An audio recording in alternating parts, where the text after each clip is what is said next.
Hello and welcome to Tragic Thespians, back in the studio. Everyone's been waiting so much for this. And we are very blessed today. We have Grant Dodwell with us. He's the founder and creative director of Australian Theatre Live. Welcome. Hello. Now, let's kick it off with, of course, the first question will be, what was the inspiration behind Australian Theatre Live? Australian Theatre Live. The inspiration was National Theatre Live.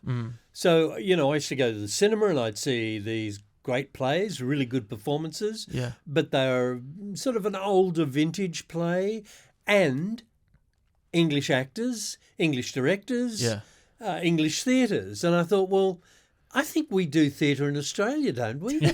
I'm sure we do.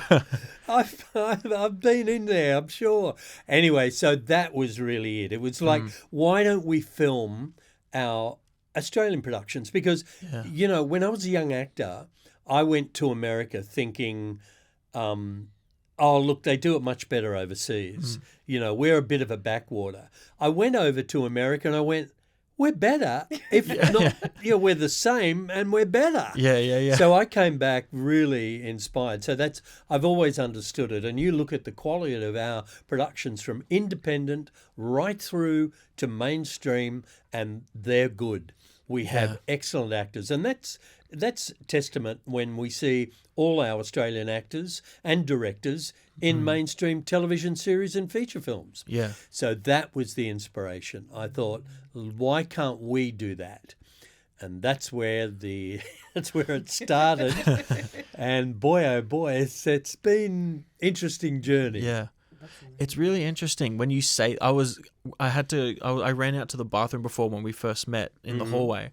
And I was like, I was thinking like, oh, I really want to ask like what the inspiration was, because it's such an interesting question, especially from where you started now, kind of like starting it as an idea, and then now you're filming in like all these brilliant places. There's a very big corporate side to it, and it's kind of like building more and more momentum. It's just kind of snowballing. Yeah. So I was interested to ask a question, but the way you answered it was and I don't mean this in an offensive way at all, but it was like the simplest thing ever. Like, oh, shit, why don't we just film Australian theatre? Yeah.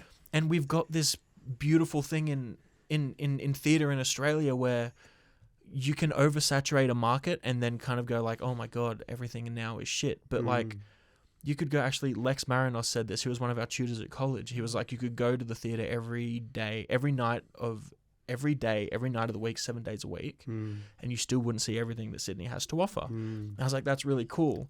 And you would not find, like, the worst play that you would find is still a good play. Like, there's still something that you can look at and go, oh shit, they really did this like in a very cinematographic way, but then also the acting was really good, or the script was really good. There's always some kind of like incredible thing that's happening with Australian theatre, and there's so much to see.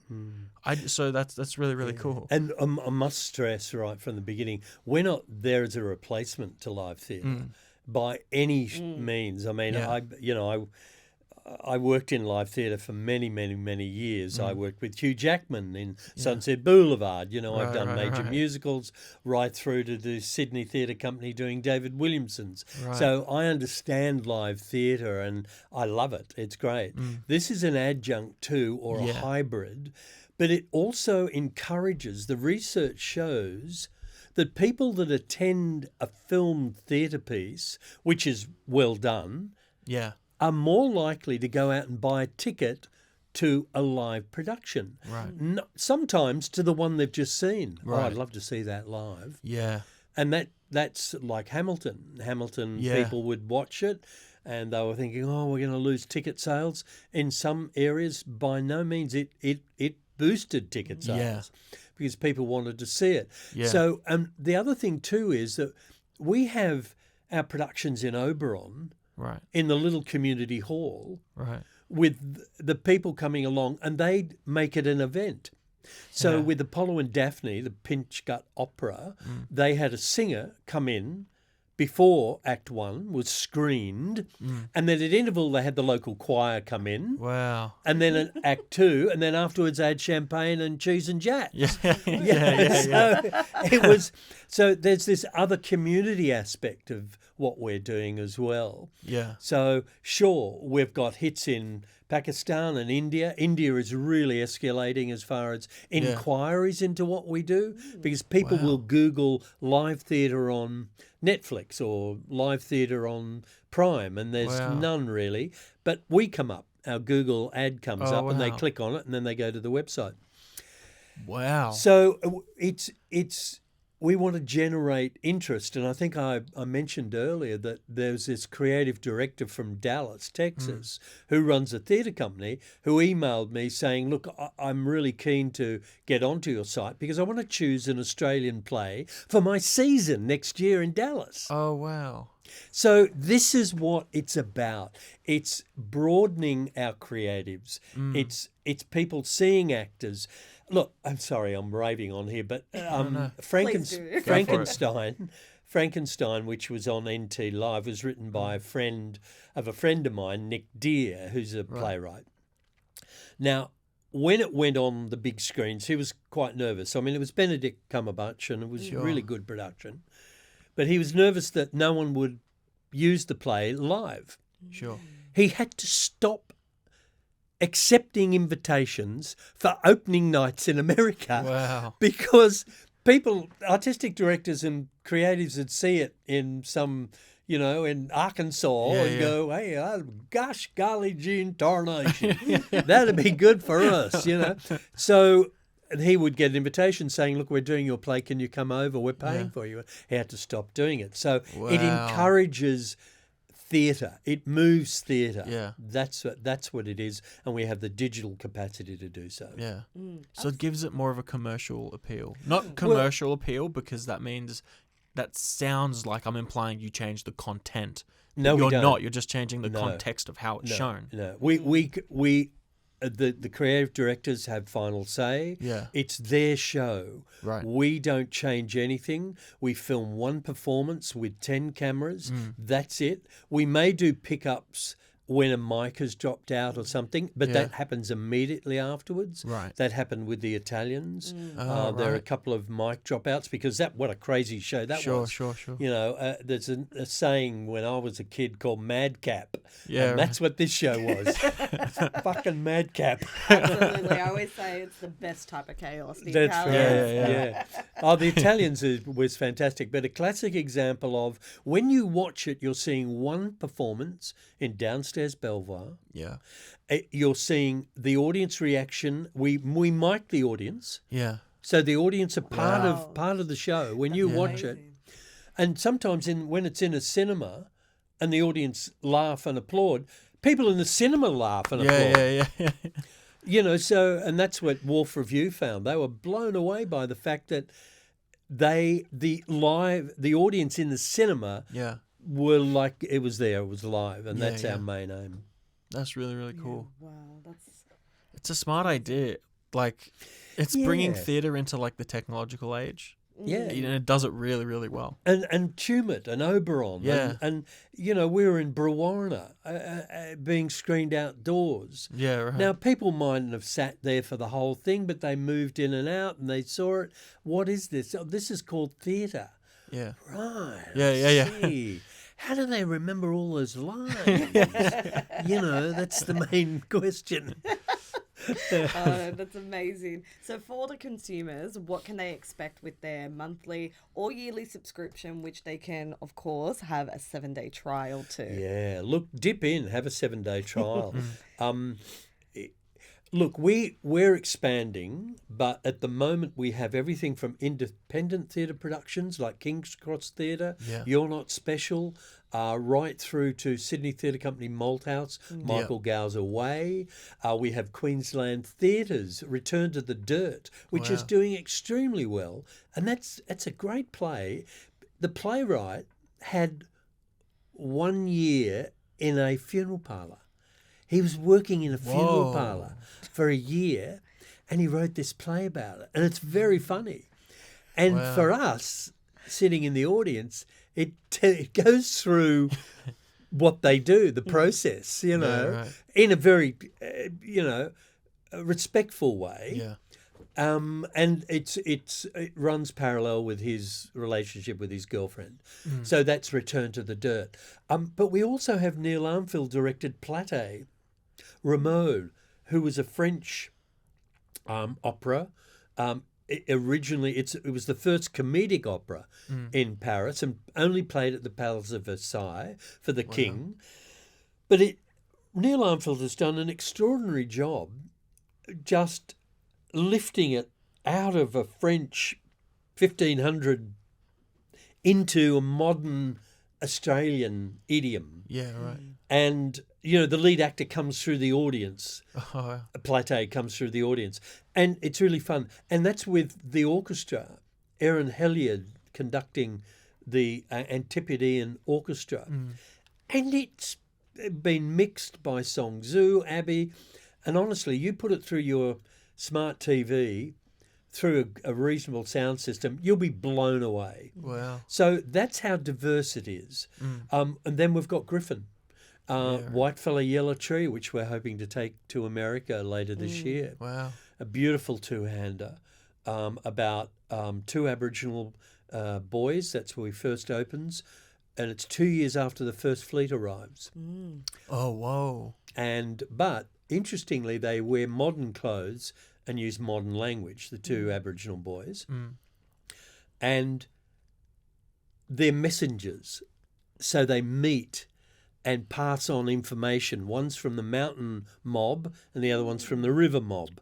Wow. So they're being instructed by their elders to meet up at this particular place and pass on. So they say things like, and when they're really young, it's like, their breath is really bad, apparently. Yeah. And they don't change their clothes. Yeah. Maybe they were born in those clothes, It's like, it's very funny. And then sadly moves over 6 or 7 years. They form a very strong relationship, a loving relationship. And then, of course, as we know, historically, smallpox came into the scene and wiped out almost 2/3, as it did in many other countries around the world too, with indigenous populations. So we have that, and Orange Thrower, which is a griffin. Yeah. We've recorded all the griffin, and we're recording Pony, Eloise Snape's debut as a playwright. Beautiful. Wow. So honestly, the platform has, I think it's about 25 now, with the Italians coming on next Friday. And then slowly we'll just be adding more and more and more. And the other thing is we're going to other, like Sport for Jove, are keen for us to put on their, I've forgotten the name of it, Shakespeare. So there will be Tempest? other Australian companies in it. Sorry. Yeah, as well.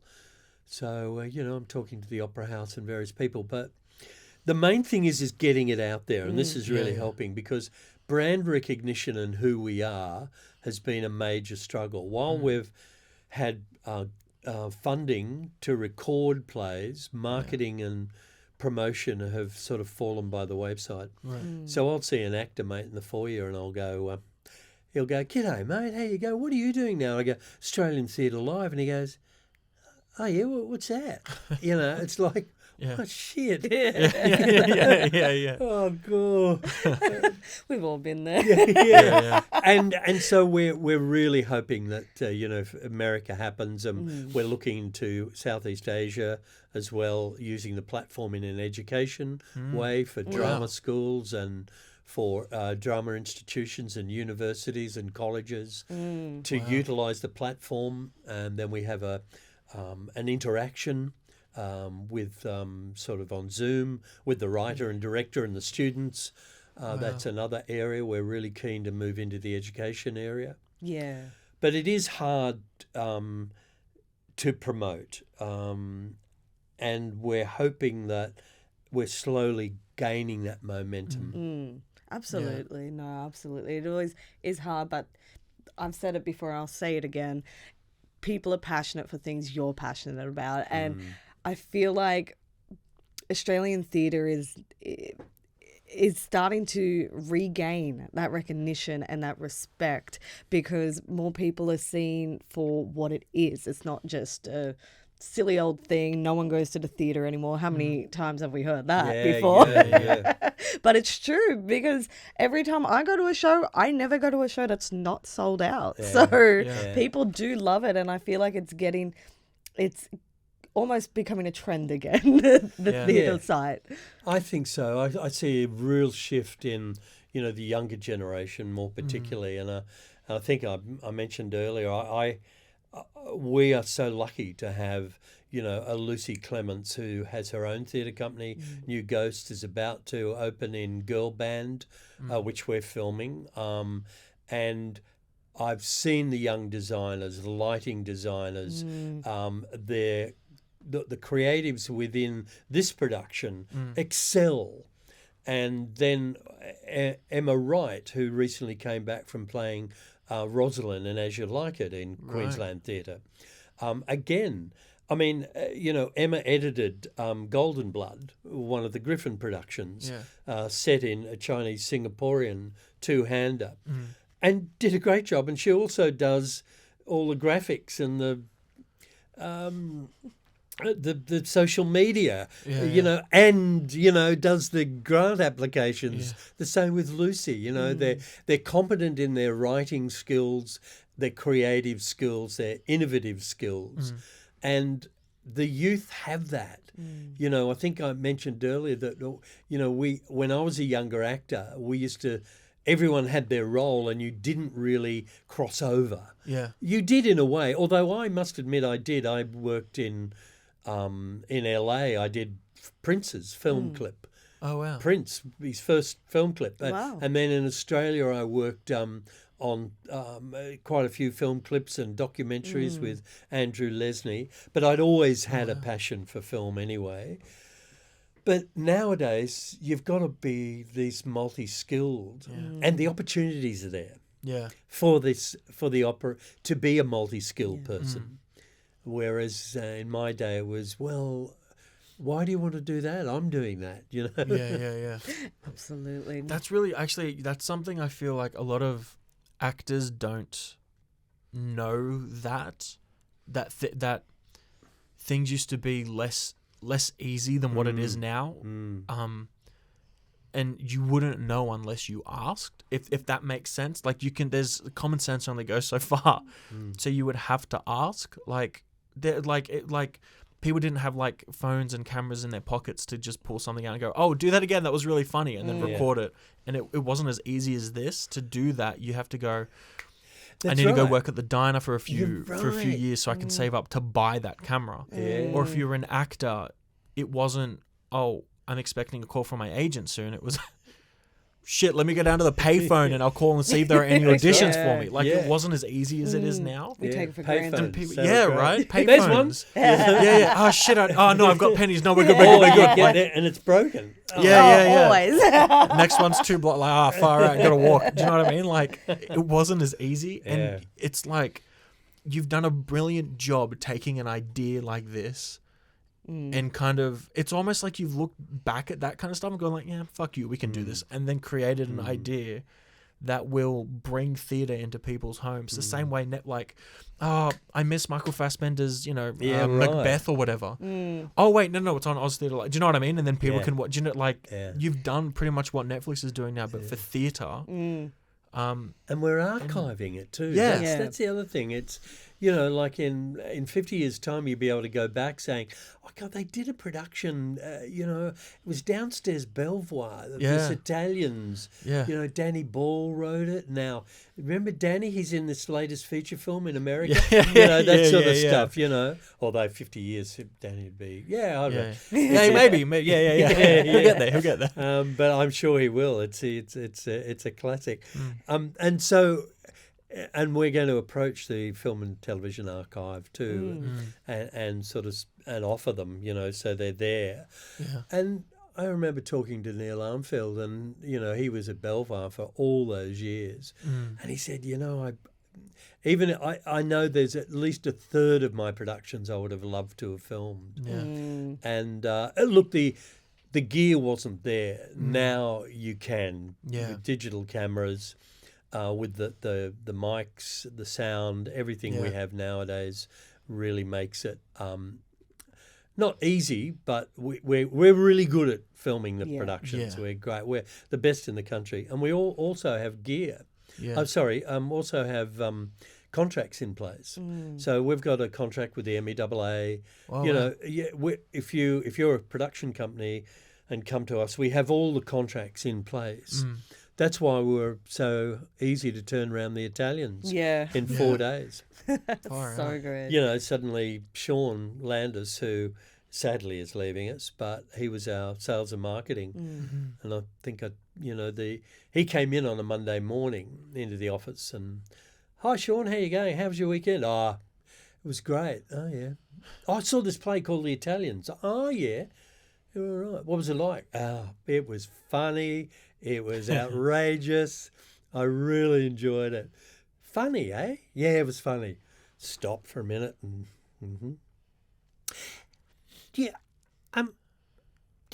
would it be all right? Would it be good to film? Yeah. Oh, what an idea. And that was on the Monday. We spoke to Danny Ball in the afternoon and a couple of the other producers. And then Tuesday and Wednesday, we had the contracts out to the agents for the actors, signed, and we filmed Thursday. Wow. Amazing. It was lucky that all our crew, our cameramen that we normally use, were available. Oh, except we had one cameraman who feature film cameraman. We saw him in the street at Roselle and said, "Hey, listen, are you doing anything Thursday? We're down a cameraman." "Yeah, I'll come in." All right, Amazing. "What is it?" "Well, it's one shot for 90 minutes. "What?" How good. Everything just worked in place. Yeah. And that's a very small venue downstairs at what do they call it, 25A? 25A. For the 25A program. And we with all those cameras there, although you can only see them occasionally, which is really good. But what a wild show that one is. Boy, oh boy. So good. It was ridiculous, actually. When we went and watched it, we were like, we didn't know what to expect. We'd interviewed Danny about it, and he'd given us some information and stuff, but we didn't know what to expect, from a story standpoint. Yeah. Man, at its heart, it's like a really nice love story, but Jesus Christ, there are so many lenses. It's a roller coaster. It's really, really good. Absolutely. It's like a fever dream. Yeah. Fever dream. It's really, really good. Good. That's a good description. That's the best way. Yes, absolutely. Well, that's all we have time for today. The Italians will be on May the 26th. It'll be streamed on next Friday, the 26th. Yeah. And I think there's going to be, there's a couple of cinemas that are interested as well, because this is it. The Italians, I think, is going to move in a different direction for us, which is really good, because there's no distribution road pathways out there for what we have. We have to make them ourselves. Sure. So, Absolutely. Well, we admire everything you're doing. Thank you. You're doing a brilliant job. It's been wonderful. We have to have you on for the next time you got something else coming out. Let's keep in touch, because whatever else you've got on, we want to kind of plug it as much as we can. Girl Band will be a good one. And we can have the director in as well. Amazing. Oh, yeah, that'd be great. Everyone will love that. Absolutely. Yeah. Amazing. We'll organise it. Thank you so much for joining us. Pleasure. Thanks so much.